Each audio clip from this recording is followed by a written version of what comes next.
49쪽인가요? 맨 밑에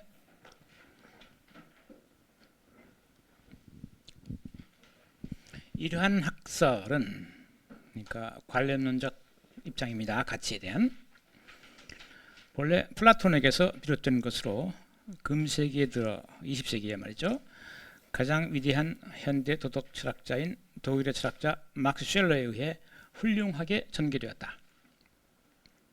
이 문제에 관여하는 사람은 누구나 쉘러의 글을 읽어 보아야 할 것이다.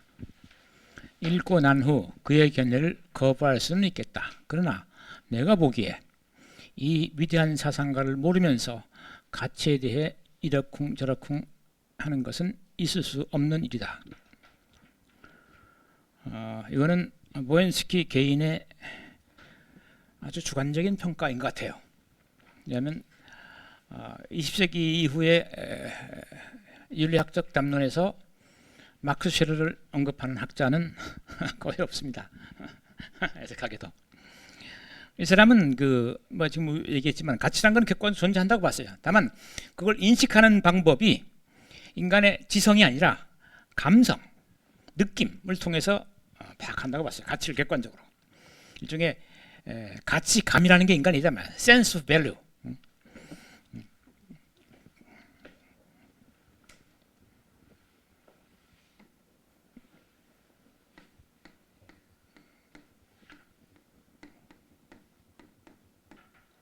인간의 감각에 가치를 포착하는 감각이 있단 말이죠. 그래서 이걸 포착하는 그때 감각에 포착된 그 가치라는 건 이게 객관적인 거란 말이죠. 객관적 실제란 말이죠. 또는 뭐 value feeling 이렇게 부르기도 해요. 영어로 번역하면 이걸 인간의 그 선천적인 감각이 가치 감각이 포착하는 대상, 느끼는 대상. 그걸 가치라 봤는데 이거는 객관적인 것이다 이렇게 주장했어요. 그래서 이런 감정적 지향의 어떤 대상으로서 이걸 통찰하는 어떤 직관 능력이 가치에 대한 직관 능력이 인간에게 있다. 감각, 이제 지성적 직관이 아니라 이제 감각, 가치감으로서의 직관이죠.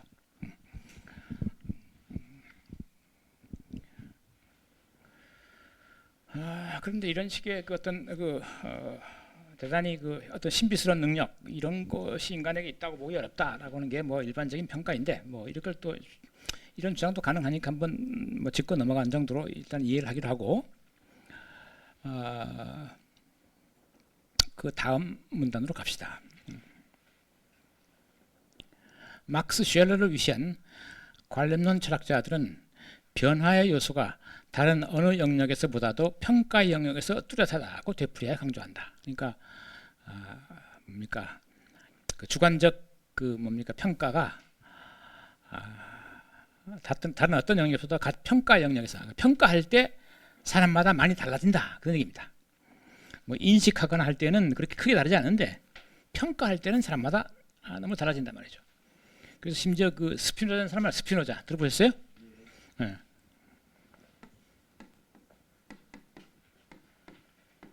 뭐 사과나무 어쩌고 한 사람이에요, 그죠? 네? 내일 뭐 지구가 세상이 종말 오더라도 내일 뭐 사과나무 심겠다 그랬다 그러죠? 예, 근데 그거 거짓말인지 아닌지 근거가 없는 말이라 그래요. 어디서 생겨난 말인지 모르겠다는데 그런 말을 했다고 알려져 있는 적어도 그 사람인데 이 사람이 가치 주관주의자입니다. 그러니까 사막에 꽃이 하나 예쁜 꽃이 피었어요. 아무도 보는 사람이 없어요. 꽃은 아름다운 거 아닌가? 어렵게 생각돼요. 예쁜 꽃이 피었어요. 근데 아무도 보는 사람이 없어. 꽃은 아름다운가? 그렇지 않은가? 어떤 건가요? 아름답다 봐야겠어요. 가치 객관주의자입니다. 그렇습니다.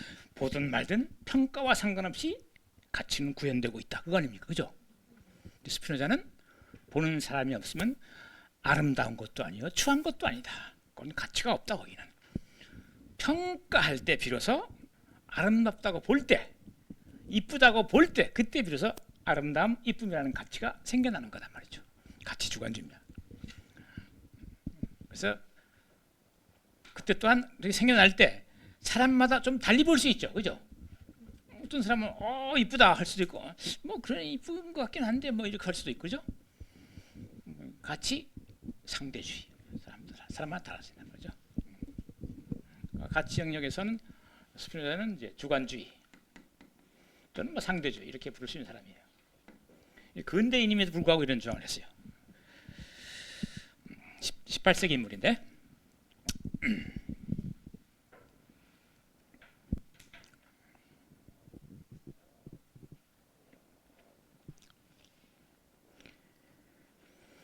자, 계속 50쪽 그 위에서 넷째 줄로 시작되는 문단 첫 문장 읽었죠?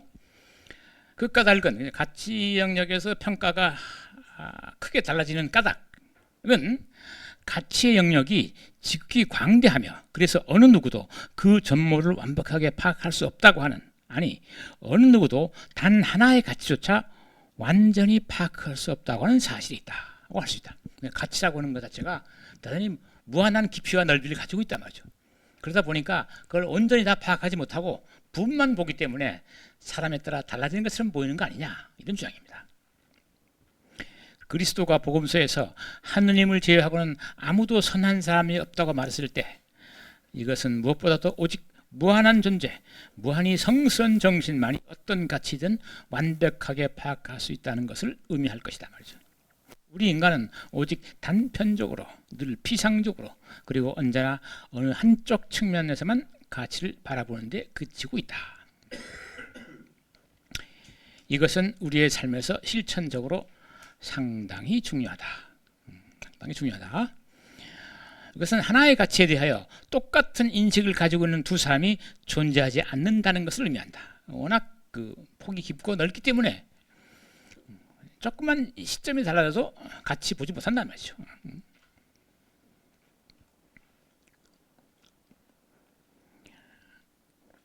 어떤 사람은 예컨대 용기라는 가치를 더 분명하게 인식하는데 반해 다른 어떤 사람은 박애라든가 순결과 같은 가치를 더 잘 인식한다. 그렇기 때문에 우리는 우리가 어떤 사람의 행동을 이해할 수 없다고 하여 그 사람을 미치광이라고 비난해서는 안 될 것이다. 그는 어쩌면 영웅이거나 성인 또는 천재일 수 있다. 유감스럽게도 이와 같은 사실을 이해하고 있는 사람은 그다지 많지 않으며 우리들 가운데서 여러 가치를 가장 분명하게 통찰했던 뛰어난 소수의 사람들은 대개 눈이 먼 다중에 의해 박해를 받았다. 그러나 인류의 진보는 바로 이들처럼 더 분명하게 통찰하는 사람들에게 가치를 통찰하는 사람들에게 달려 있었다. 뭐 이런 얘기를 지금 하고 있습니다. 자, 이 문단은 잘 보면 아주 그럴싸해요. 그죠? 그럴싸해요. 이게 맞는 말 같아. 이게 예? 위험한 것 같아요. 아이고 좋은 얘기 어째서 위험한 것 같습니까? 좀 쏠리신 것 같은데. 예, 어떠세요? 어째서? Why? 그러니까 예. 특수한 어떤 시각이 있으면 그 시각에 의해서 인류가 진보되고 예. 그 나머지는 눈이 어둡다는 예. 좀 지나친 편견이 아닌가 생각합니다. 예, 뭐 그것도 그렇습니다. 결과론적으로 맞는 말입니다. 결과론적으로는. 근데 그보다 조금 더 근본적으로 펀더멘탈하게 문제가 있는 진술입니다. 이 사람이 이걸 상당히 공들인 그 진술인데 이게 이 서술이 적어도 관념론의 입장을 옹호하기 위해서 아주 공들여서 여기다 딱 배치해놨어요. 그럴싸하게. 그러니까 얼핏 보면 상당히 말이 되는 것 같아요. 근데 좀 들여다보면 이게 과연 가능한 얘기인가 봅시다. 다시 한번 점검해 보죠. 위에 세 번째 줄입니다. 읽은 문단에 두 번째 마지막부터 그 까닭은 가치 영역이 지극히 광대하며 그래서 어느 누구도 그 전모를 완벽하게 파악할 수 없다고 하는 아니 어느 누구도 단 하나의 가치조차 완전히 파악할 수 없다고 하는 사실이 있다고 할 수 있다. 자, 이게 중요한 구절입니다. 너무나 깊고 넓어서 어느 누구도 어느 하나의 가치조차도 충분히 다 파악하지 못한다. 이게 사실을 한번 상상해 봅시다. 그러면 이제 지금 이 시점에서 어떤 가치를 가령 박애, 뭐 순결 또는 뭐 사랑, 뭐 누가 파악했어요. 그렇다면 그게 온전히 파악한 것이라고 우리가 말할 수 있겠어요? 없단 말이에요. 그러니까 온전히 파악하는 사람이 없다며요. 그러면 결국 그건 파악할 수 없는 가치가 있다는 거예요. 인간은 다만 부분적으로 알 뿐이지. 그렇죠? 그러니까 파악할 수 없는 것은 있다고 해서 어떤 구성력을 갖지 않아요. 우리는 세상을 이만큼 보고 있는데 인간이 여기서 세상을 이렇게 보고 있어요. 인간이 여기까지밖에 못 봐요. 이렇게 가치의 세계에서 이 너머에 엄청난 가치가 있어요. 이걸 못 봐. 자기 보는 한 구석만 이렇게 봐요. 이것만 이렇게 자기 구석만. 이게 전전적으로 이렇게 딱 한 개 지어져 있다면 우리는 객관적 가치를 말해봐야 아무 의미가 없어요. 그렇죠? 누구도 파악할 수 없는 어느 누구도 파악할 수 없는 것은 가치가 있다는 거예요. 지금 그 객관적이단 말이에요. 그 조사 인정합시다. 그런데 그 파악할 수 없다며 온전히. 그럼 어느 한 시점에서 누가 파악했다고 그래서 그때 파악한 건 여전히 부분인 거죠. 누구든 간에. 그렇지 않습니까? 파악할 가능성이 있다고 했어야죠. 주장을. 그렇죠? 지적인 가치의 그 뭡니까 대단한 능력을 갖고 있는 사람은 사람이라 하더라도 이걸 파악할 수 있는 사람이 있어 라고 해놓아야 어느 특정 시점에 저 사람은 그걸 객관적 가치를 있는 것으로 파악한 사람이야 라고 우리가 인정할 수 있죠. 근데 사람은 어느 누구도 그건 파악할 수 없는 거 해놓고 나면 우리는 어느 시점에서도 누군가 그걸 파악했다 하더라도 그 사람의 주장을 받아들일 수 없죠. 불안한 거니까. 그렇죠? 그렇게 되어 있어요. 자기 부정을 저지르고 있어요. 지금 자기 주장을 자기 스스로 무너뜨리고 있어요.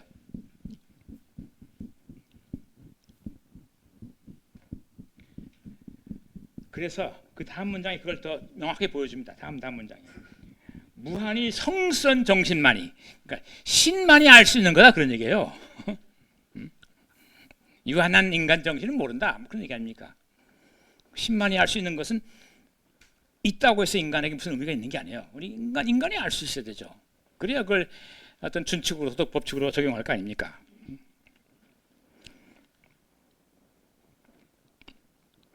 물론 부분적으로 어떤 사람은 뭐 용기를 잘 인식하고 어떤 사람은 순결을 잘 인식하고 할 수는 있어요. 부분적으로. 그러나 그 사람이 인식하는 것이 그 가치 전체가 아니라 그래 버리면 역시 불완전한 거다 말이죠. 그래서 그 다음 밑으로 내려가면 한 5절쯤 내려가면 우리가 어떤 사람의 행동을 이해할 수 없다고 하여 그 사람을 미치광이라고 비난해서 안 될 것이다. 어쩌면 그는 영웅이거나 성인 또는 천재일 수도 있다. 오케이, 그렇습니다. 그러나 또 반대로 진짜 미치광일 수 있잖아요. 그렇죠? 이 논리는 참 그렇습니다. 유감스럽게도 이와 같은 사실을 이해하고 있는 사람은 그다지 많지 않으며 우리들 가운데 여러 가치를 가장 분명하게 통찰했던 뛰어난 소수의 사람들은 되게 눈이 먼 다중에 받기를 받았다. 이건 맞는 말입니다. 그래서 가치를 많이 얘기하는 사람들 중에는 받기를 받은 사람이 많아요. 아주 대표적으로 지저스 크라이스트죠. 그죠? 지저스 크라이스트. 소크라테스도 그렇고. 뛰어난 사람들이 다중의 그 질시 이런 것 때문에 새로운 권력을 인정한단 말이에요. 그래서 이 친구가 사람들을 현혹시키네. 야, 우리 기존의 권력이 위태롭겠네 해서 제거하는 거죠. 그런 건 있던 역사에 종종 반복되던 일이죠. 그러나 인류 진보는 이런 이들처럼 보다 더 잘 분명하게 성찰한 사람들이 이끌어왔다. 이것도 어쩌면 사실인지는 모르겠어요. 이것도 어쩌면. 그러나 이거 역사적 사실이 하더라도 문제는 앞으로 또 그럴 수 있는가? 그건 모른단 말이죠. 어떤 사람은 우리가 그 가치의 그 통찰력이 깊은 또는 높은 또는 많은 사람이라고 우리가 인정할 것이냐 하는 문제는 여전히 퀘스천 마크로 붙여야 된단 말이죠. 왜냐하면 그건 알 수 없는 거라고 가르쳐 놓았기 때문에. 누군가 알았다고 하더라도 그 사람의 주장을 믿을 수 없는 게 되어버린단 말이죠. 이 사람의 논리에 의하면 그렇습니다. 자, 어쨌든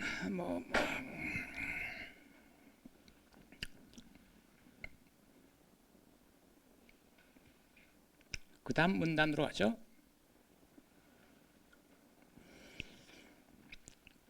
그러나 이것은 평가에서 일어나는 변화의 한 측면에 지나지 않는다. 가치에 관련된 통찰은 타고난 재능에 달려있을 뿐만 아니라 또한 무엇보다도 의지에 달려있다. 그렇게 진실한 사람은 그렇지 않은 사람보다 훨씬 더 분명하게 통찰한다. 왜냐하면 그는 이 영역에서 행위의 옳고 그름을 더욱 명확하게 들여다보기 때문이다. 그래서 다른 사람보다 훨씬 더 많은 학식과 재능을 갖추고 있는 사람이 어떤 특정한 가치 영역에서는 다른 사람보다 훨씬 뒤떨어져 있는 경우가 종종 있게 된다. 아니 이 점에서 그는 완벽한 야만일 수도 있다. 이건 맞는 말입니다. 그렇다고 볼 수 있겠죠. 자, 어쨌든 실증주의자와 관념론자 사이의 일대 논쟁은 바로 이와 같은 것이다.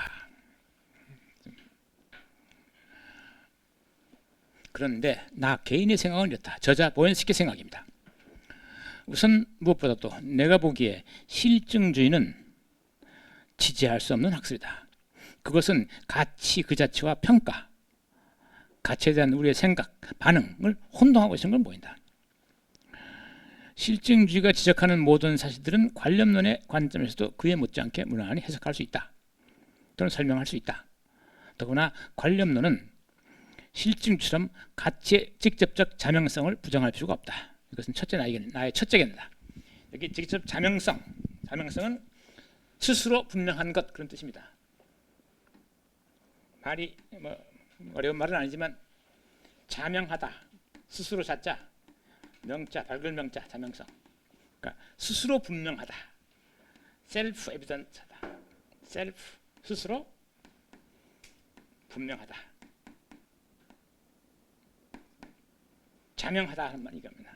그 자체로 분명하다. 이건 되게 이런 것은 어떤 요구를 하느냐, 증명할 필요가 없는 겁니다. 옳음을 증명할 필요가 없는 걸 자명하다 그럽니다.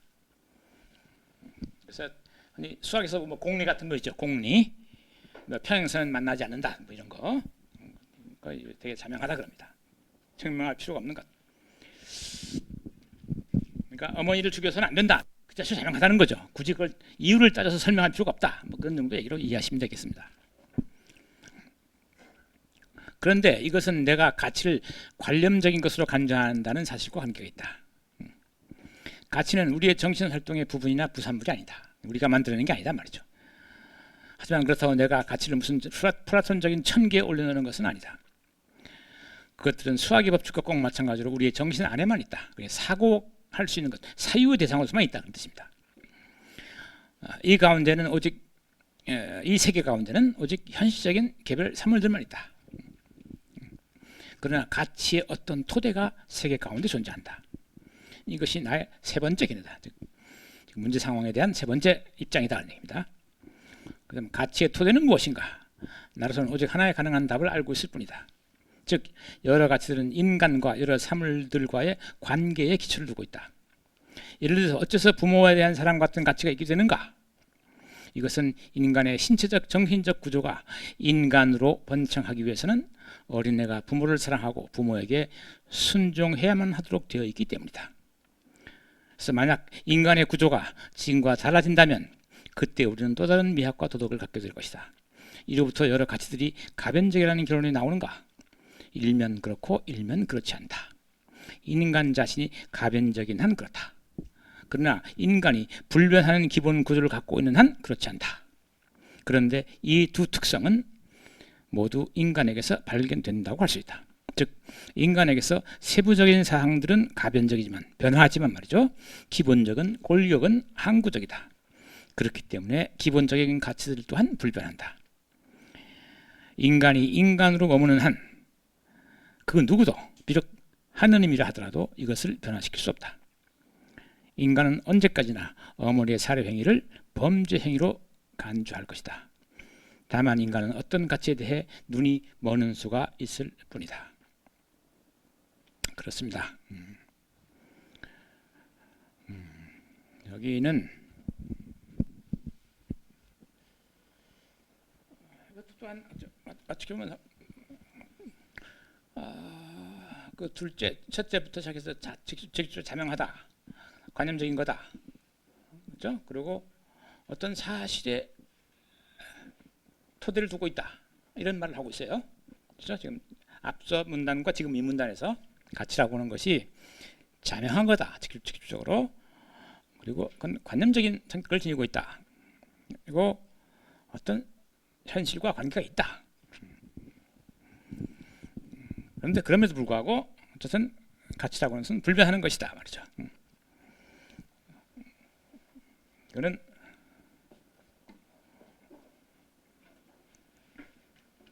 이 문단에서 하나는 자기가 이 보현식과 자기가 자기 스스로 하는 말과 충돌하는 말을 하고 있어요. 여기서 여러분 아마 찾아내기 쉽지 않을 거예요. 자기가 앞서 했던 말과 모순되는 말을 하고 있어요. 이 문단에서. 그다음 두 번째는 현대의 윤리적 가치론에서 명백하게 거부하는 입장을 담아놓고 있어요. 두 가지 점에서 문제가 있는 겁니다. 이 주장 자체에서 문제가 있고 자기 주장에서 일관성이 없다. 그래서 두 번째는 오늘날의 보편적인 담론에서 소화하기 어려운 주장을 하고 있다. 꼭 여러분이 다 아셔야 될 필요는 없지만 저도 그렇다는 겁니다. 근데 적어도 이 책을 읽는 사람이라면 이건 파악하거나 캐치해야 되는 그런 사항은 지적하는 게 좋겠죠.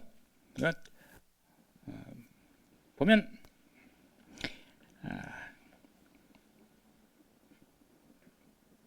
거기 줄을 가리키면 어떻게 한 8, 9번 그런데 이것은 내가 가치로 이런 문장으로 표현을 시작하는 문장 두 번째 문단입니다.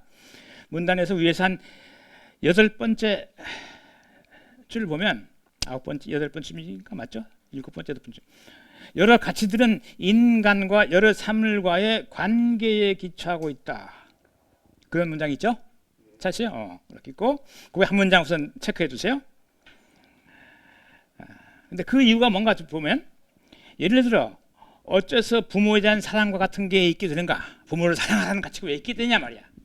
그럼 보면 그 밑에 뭐라고 되느냐 하니까 그것은 그런 까닭은 말이고 인간의 신체적 정신적 구조가 인간의 본성이 말이죠. 그 인간으로서 번창하기 위해서는 부모를 사랑해야 된단 말이야. 그렇게 해야만 번창할 수 있다. 이런 구조로 되어 있기 때문에 그런 가치가 있는 거다. 부모를 사랑하라는 가치가 있는 거다. 이런 주장입니다. 그러니까 사실의 기초를 두고 있단 말이에요. 그냥 하늘에서 뚝 떨어진 게 아니다. 이런 말 하고 있는 겁니다. 근데 이 주장은 다시 한번 보세요. 지금 방금 한 주장. 인간으로서 번창하기 위해서는 부모를 사랑해야 한다. 이 말을 바꾸면 뭔가요? 어떻게 바꿀 수 있나요? 인간으로서 번창할 필요가 없다라고 생각하면 사랑하지 않아도 된다. 그 얘기 아닙니까? 그 무슨 명령이에요? 이게 무슨 명령이에요? 정언 명령이 아니다.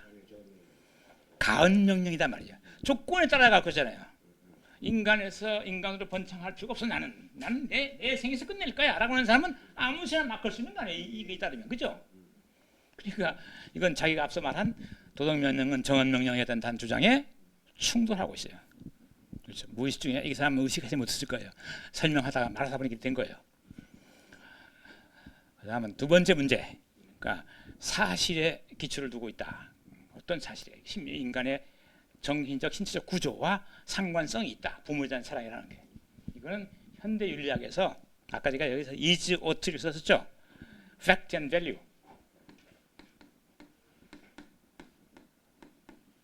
그 가치와 사실이에요. 이게 근대까지만 해도 이게 혼동되는 경우가 왕왕 있었어요. 이게 서로 붙어야 된단 말이죠. 사실과 가치가 서로 상호 의존한 것처럼 해석하는 사람들이 많았어요. 이거 명확히 분리하는 사람도 있었지만 이거 분리 못하는 경우가 왕왕 있었단 말이죠. 그러니까 이런 겁니다. 어느 나라에 여행을 갔더니 이게는 소유 개념이 불분명해가지고 언제 남의 물건을 마구 훔쳐가요. 훔치단 말이죠. 근데 거기도 자본주의 국가에서 이거 훔치면 안 된다는 도덕률이 있어요. 법도 있고. 근데 막 훔쳐 사람들이. 사실은 그렇다. 사실은 많은 사람들이 남의 물을 훔친다. 이게 사실이 이렇게 있어요. 따라서 그러므로 어떤 결론이 나오겠어요? 만약 연결된다면 훔쳐도 된다. 왜? 나 훔치잖아. 나도 훔쳐도 되지. 타당한 건가? 도덕적으로 타당한가요? 사실은 그렇지만 도덕적으로 타당하진 않죠. 그렇죠. 그러니까 사실이 어떠하다 따라서 뭐뭐 해야 된다? 이렇게 하면 안 된다. 이건 아니다. 오케이? 무슨 말인지 알았어요? 사실이 어떠하다는 것과 우리가 뭐뭐 해야 한다는 것은 논리적으로 단절되어 있다는 거예요. 사실로부터 가치를 끄집어낼 수 없다. 이건 여기 벽이 있다. 벽 건널 수 없는 벽이 있다. 여기를 보고 어떤 걸 끄집어내는 이 시도는 잘못됐다 라고 주장한 사람이 있었어요. 20세기 초에 G.E. 무어라는 사람. 그래서 이런 거를 사실에서 가치를 끄집어내서 이렇게 혼동하는 사람, 그런 시도를 자연주의 오류, 자연주의 오류. 여러분이 윤리 강의를 들으면 한 번쯤은 듣게 될 얘기입니다. 자연주의적 오류, 자연주의 오류. Naturalistic fallacy.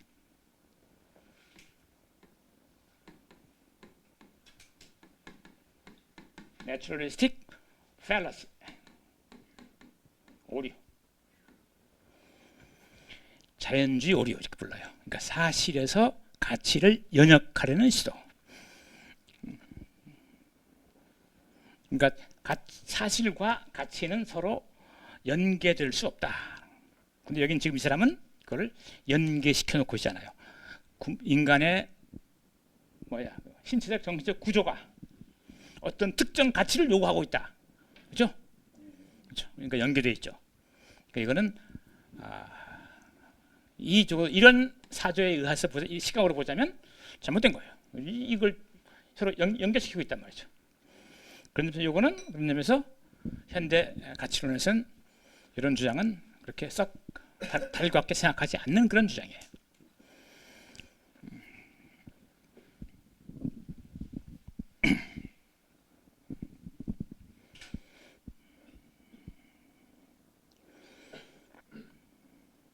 혹시 질문 있으세요?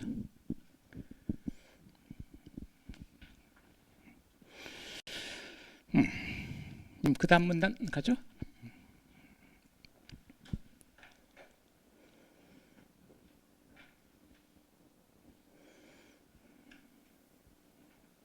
마지막 문단이에요. 안 읽어도 되는데, 그렇죠? 자, 이와 같은 일련의 고찰을 통해 우리는 오직 이해만을 추구하는 이론 철학과 행해야 할 것을 가르치는 실천 철학의 경계선상에 이르고 있다. 이미 경계선에 넘어섰어요. 우리는. 끝으로 나에게는 인간의 삶에서 핵심을 주는 것처럼 보이는 이 실천 철학의 진리를 하나 지켜주고 싶다. 그것은 여러 가치들의 빛과 그 가치에 대한 이해, 그리고 그것들을 구현하는 영역이야말로 우리가 현세의 삶에서 최대한 노력해 쟁취해야 할 것들이라는 사실이다. 그렇습니다. 가치라는 게 중요한 거죠. 어찌 보면 인간의 문화 또는 문명이라는 게 다 하나같이 가치를 구현하는 그런 제도이자 시스템입니다. 가치 구현. 컬처라고 한 말, 가치를 배양해내는 그런 시스템 또는 그런 어떤 액티비티, 그걸 문화라 그러는 거죠. 자, 여기까지가 이 번스키의 가치에 대한 나름의 서술입니다. 부분적으로 조금 불만스럽더라도 뭐 문제가 뭐다 이런 건 알 수 있겠죠. 가치론에서 예. 상당히 혼란스러운 측면이 있거든요. 예, 뭔데요? 실증주의하고 예. 네. 관념하고의 그 사이에서 그러니까 이제 세부 사항은 관념도 가변적이라고 하고 예. 그 기본적인 것만큼은 불변이다. 예. 이렇게 봤잖아요. 예. 그러면은 그 실증주의자들을 가지고 이제 상대주의적인 걸 인정하는 게 있어요. 실증주의자들은 상대성을 인정하죠. 상대성밖에 없어요. 예. 그러니까 그건 서로가 비슷한데 관념론 잠깐만요. 그 얘기도 사실은 내가 짚지는 않았는데 인간의 신체적 정신적 구조라는 것이 부분적으로는 가변적이지만 부분적으로는 항구적이라는 말장이 있어요. 그죠? 책에 텍스트 있었죠. 그것도 아무런 조건 없이 받아줄 수 있는 주장이 아닙니다. 우리는 인간의 기본 구조가 불변하는 구조가 인간에게 있다고 주장할 근거가 없어요. 근거가 없어요. 그건 경험 주장입니다. 경험적 주장은 미래에 대해서 열려 있어요. 지금까지는 불변하는 게 있었다 하더라도 설령 지금까지 우리가 본 점검한 인간에게는 불변적 구조가 있었어요. 그럼 앞으로 이 구조가 계속되리라는 건 보장이 없어요. 그러나 관념론은 기본적인 것은 불변한다. 그렇게 이제 이슬람 만화가 있죠. 네. 예. 이 관념론이 이 궁극적인 측면에서는 불변을 인정하는 것이 관련론자들에서 오늘날 그런 사람이 있겠느냐 이 말 같은데 현대에서 이렇게 주장하는 사람은 그렇게 많지 않을 거예요. 인간의 어떤 그 뭡니까 정신적 신체적 구조가 지금 그대로 앞으로 수천 년간 수만 년간 반복될 것이다. 똑같은 형태로 그렇게 말하는 사람은 아마 없지 않을까 싶네요. 없지 않을까 싶어요. 그러니까 적어도 이건 우리의 담론이 의미 있는 시공간 영역을 제한했을 때 이 지구상에서 지금 현생 인류가 살아있는 한 정도로 문명이 뭐 수천 년 후의 문명이 아니라 지금의 우리의 문명, 20세기의 문명, 적어도 어떤 이것의 어떤 근사한 그런 시대상을 배경으로 할 때 이런 말을 할 수 있는 거죠. 그걸 넘어서 무지학적으로 영원히 뭐 이렇게는 말을 못하죠. 아무리 관념자라도 그렇게 말하는 관념자는 없을 겁니다. 이 사람도 그렇게 얘기하잖아요. 쭉 인간으로서 그 항구적인 측면이 있다. 그러나 그게 변하면 가치도 변할 거다. 그렇게 얘기하잖아요. 그렇죠? 그런 주장이 있죠. 그러니까 그건 이 항구적인 측면조차도 불변하는 것이라고 말하기는 어렵다. 이런 걸 암암리에 함축하고 있죠. 근데 두 가지가 차이가 난다면은 예. 그런 기본적인 거를 인정을 하는 게 관념론에 속하는 거고 예. 그걸 인정하지 않는 게 실증주의에 속하는 거 아니에요? 그러니까 그걸 그때 그게 인정하고 안 하고를 그때 뭘 인정하고 안 하냐 얘기해야 되냐면 가치 그 자체. 가령 정의라고 하는 가치. 정의. 그러니까 justice. 이게 실제로 밖에 우리가 발견하기 전에 이미 있었고 또 발견해서 우리 세계에 들어왔고 앞으로도 있을 것이다. 똑같이 정의라는 가치가. 라고 주장하면 관념자예요. 근데 정의라고 하는 게 이게 내용이 변하지 않는 게 아니라 끊임없이 말만 같이 계속 변한단 말이죠. 정의라고 하는 것이 justice라는 거예요. 그러면 그건 이제 실증주의자가 됩니다. 관념자는 저 정의라고 하는 것이 이게 뭐 어떻게 이든 일단 제대로 이해되면 저거는 그 자체는 불변하는 거예요. 저 가치는 인간의 평가가 어떻게든 상관없이 역사에서 어떻게 저게 다루어지든 상관없이. 근데 실증주의자들은 또 공리주의자들은 정의라고 하는 가치를 시대에 묶여 있는 것으로 봅니다. 그러니까 시대가 바뀌면 문화가 바뀌면 정의의 내용이 달라질 수 있단 말이죠. 그래서 뭐 잘하는 얘기 있잖아요. 여러분 트라시마쿠스라는 사람이 있어요. 그 사람은 소피스트인데 한 2400년 전에 소피스트 트라시마쿠스라는 사람이 있어요. 그 사람은 정의란 뭐냐? 뭐긴 뭐야? 강한 놈한테 이익 되는 게 정의지. 강자의 이익이다. 그렇게 딱 까이 못 박아버려요. 그러니까 요즘 우리가 흔히 얘기하는 무슨 분배의 평등 무슨 뭐 이런 얘기하고 아무 상관없는 얘기를 하고 있어요. 그 시대의 어떤 특정 문화권에서는 그렇게 이해할 수 있죠. 그렇게 이렇게 정의라고 하는 게 말이 있더라도 그 내용이 변하는 거다라고 상대적인 거다라고 하면 되게 실증주의자들의 견해이고 그렇지 않아. 정의란 건 그 내용은 비록 사람들은 다르게 파악하더라도 정의의 그 본질은 변하지 않는 거야. 라고 하면 관념자이고 그런 거죠. 그렇게 이해하시면 일단 됩니다. 자, 이 강의 전체 내용에서 혹시 뭐 질문하실 거 있으세요? 또 시간이 좀 남았어요. 루이 라벨이라는 사람이 예. 사람의 성자라는 철학자거든요. 예, 예. 이게 어떤 책인지 혹시 그건 네 사람의 성자. 그거는 성인. 남자가 셋이고 세인트. 여성 데레사는 스페인어로 하면 산타, 성녀. 한 사람의 성녀, 세 사람의 성인을 이제 그런 이제 내가 지금 기억하려 모르겠네. 성 프란시스코. 이 청빈을 대표시키는 사람이죠. 그 다음은 성 요한, 존이죠. 영어로 하면 존, 요한. 그 사람은 무슨 뭡니까? 그 신비적인 명상. 뭐 이런 걸 이제 그 실천했던 사람이고, 그다음 또 프란시스코 살레시오라는 사람이 있어요. 또 한 사람 또 있어요. 프란시스코인데 그 다음은 성녀 데레사, 영어로는 테레사. 뭐 순결, 뭐 단순, 뭐 이런 도덕 덕목을 실천했던, 평생을 실천했던 사람. 그러니까 이게 다 하나같이 그 뭡니까? 종교적 실천에서 중요한 덕목들입니다. 그 이런 것들을 어떻게 실천했고 이게 어떻게 그 종교적 어떤 신앙생활에 이바지하는지를 보여주는 거예요. 이 사람의 그 기록, 이 사람들을 기록해서 분석하면서 기술하면서 이런 건데, 그러니까 이건 성이라고 하는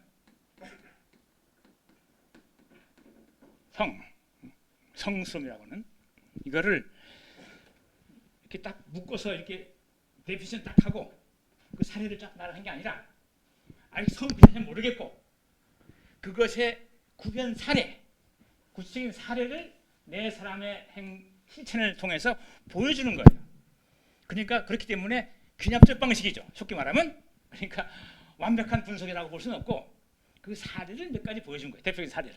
그러니까 이 지금 저자도 이 성이라고 하는 가치를 충분히 분석하지 못했다 이렇게 인정하는 거예요. 그래서 이건 내 사람의 성자라고 하는 책에 들어있는 내용입니다. 그렇게 중요한 건 아니고.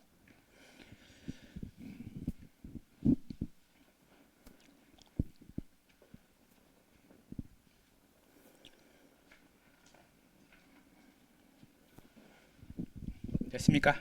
그러면 시간이 조금 남았죠? 예. 지금 시대의 효자와 연료에 대한 그 가치관 있지 않습니까? 예. 그거를 지금 관념론과 실정주의에 대비해서 생각을 해볼 때 정말 이 효자라는 것이 지금 이제 밖에서는 어려운 세상이 되고 그 연료는 뭐 그 옛날 개념이 되는데 진짜 그거의 가치관에 대해서 우리가 좀 한번 요 실증주의와 관념론과 관련 대입을 시켜본다면은 어떻게 좀 정리가 이게 연리화라고 하는 건 그건 뭐 이제 워낙 그 문화의 어떤 특수성을 반영하는 거에서 우리 보편성을 가질 수 없으니까 잠깐 접어두더라도 물론 거기서 뽑아낼 게 있을 거예요. 근데 뭐 그건 잠깐 접어두고 워낙 논란이 많을 수 있으니까 효라고 하는 개념을 놓고 보면 그 혈안 덕목이 가만히 생각해 보세요. 과거에 말이죠. 정주해가지고 생산하던 시절에 정주 유목이 아니라 시절에 생산력이 뭐예요? 생산력이 가족의 노동입니다. 그럼 가족이 효과적으로 작동하기 위해서는 어떤 중심이 있어야 되고, 그렇죠? 중심에 대한 사랑이 있어야 돼요. 애정이 있어야 된단 말이에요. 그게 효된 게 아닌가 나는 그렇게 생각해요. 그건 그 문화의 대단히 중요한 덕목이었던 거예요.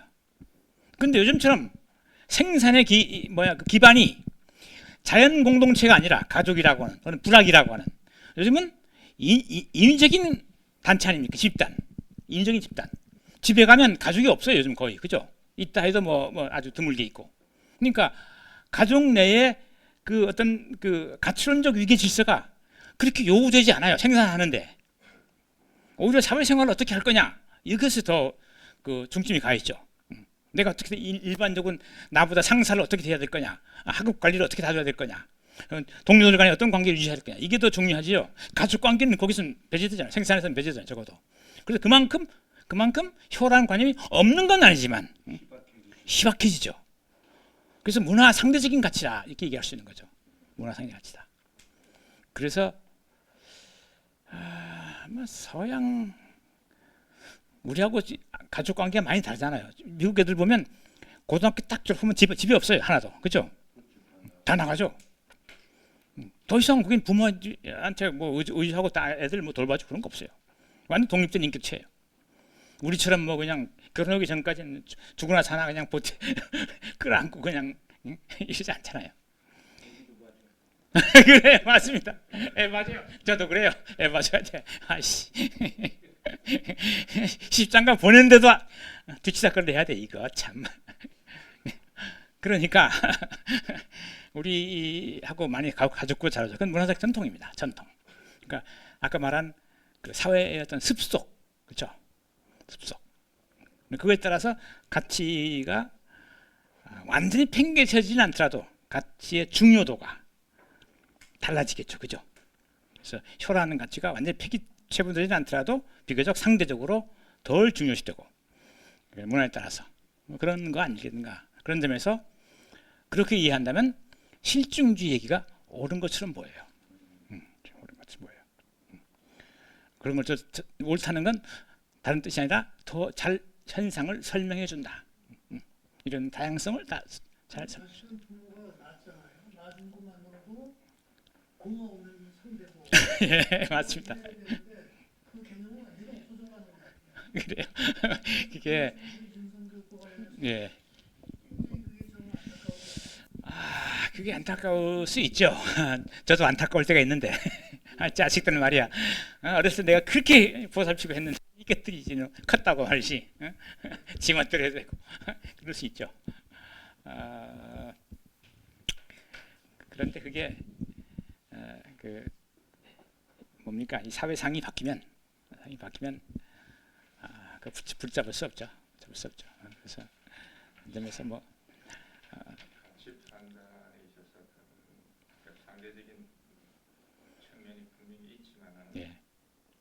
그래도 어떤 그걸 뛰어넘어서 어떤 변하지 않는 그런 예, 예. 지금 아까 말씀하신 대로 인간의 그 신체적 정신적 구조에 의해서 부모에 대한 어떤 그 사랑이나 가치가 나온다는 그런 주장들도 가능성이 있어 보이거든요. 공자 같은 경우에는 그 부모가 돌아가셔서 그 3년상을 왜 하느냐 그랬을 때 인간으로 태어나서 적어도 그 인간꼴을 갖추려면 3년은 부모가 오케이. 그렇습니다. 그거에 대한 보답이다. 그러니까 그런 어떤 예. 그런 부분들을 여기서 얘기하는 인간의 구조라고 본다면 그건 어떤 그 상대적인 관점을 떠나서 오케이, 그렇습니다. 맞습니다. 좋은 말씀 하셨는데, 그러니까 인간의 삶에서 변하지 않는 어떤 기본적인 요건은 갖추어져야 인간이 생존할 수 있다. 거기에 기여한 만큼 뭔가 가치가 오가야 된다. 부여되고. 그런 구조 속에서 어떤 부모에 대한 어떤 신뢰나 어떤 그런 오케이, 예, 예, 생존 예, 맞습니다. 그거 뭐 그거 거부할 사람 아무도 없어요. 문제는 그것조차도 흔들리고 있다는 거죠. 그것조차도.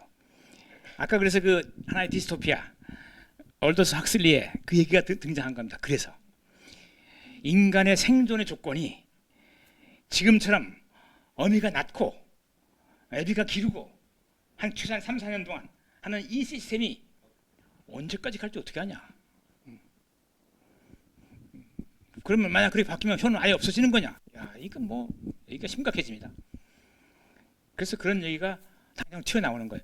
저도 뭐 그런 입장, 그 입장에 그걸 거부하는 거 아니에요. 당연히 부모한테 어느 정도는 그래도 뭐 대갚음 해야지. 그 얘기할 때 그게 왜 공자가 그렇게 얘기한지 아세요? 그거는 그 말 하려고 공자가 그 얘기한 게 아니고, 공자가 자꾸 이상스러운 사람 놓고 뭐 정치가 어떻고 뭐 윤리가 어떻고 막 그 얘기 떠드니까 제자가 이따가 선생, 그 자꾸 이상 얘기만 하지 말고 저생 얘기 좀 해봐. 나 그게 궁금해. 제자가 물었어요. 그러니까 뭐라 그랬겠게? 공자가? 이 사람아, 근데 이 세상인도 다 몰라. 근데 뭔 저 세상을 물어봐, 이 사람아. 그거 묻지 마. 그러니까 그 반론으로 제자가 근데 뭘 죽은 사람 놓고 제사 지내라 그래요? 그런 거예요. 그러니까 죽은 사람이 오기 때문에 제사 지내는 게 아니고 네가 막 어렸을 때 키워진 보답으로 한 3년 대갚음 하라는 거지. 죽은 사람 와서 그거 먹고 가라고 제사 지내는 게 아니라 이 사람아. 그렇게 답한 거랍니다. 그러니까 공자는 지극히 현실론자였어요. 관념자가 아니었어요. 현실론자였지. 이 문맥에서 보자면 그 상황에 따라서 우리가 실천하는 거지. 그러니까 어떤 데 가면 인이 중요하고 어떤 데 가면 효가 중요하고 상황에 따라 다른 거지. 뭐 늘 보편적으로 딱 맞는 그런 원리 원칙이 어디 있냐 말이야. 그런 거 없다. 그런 말을 하고 싶었던 거죠, 공자는. 어쨌든 그런 얘기입니다. 그런데 내가 조금 다른 얘기를 좀 더 해야 되는데 시간이 다 돼버렸어요. 그 얘기 다 못하겠네. 이게 다음 시간에 좀 하든가 뭐 그래야 될 것 같네. 그럼 질문 하나만 더 있으면 더 받을게요. 없으면 끝내고. 시간이 조금 남았어요.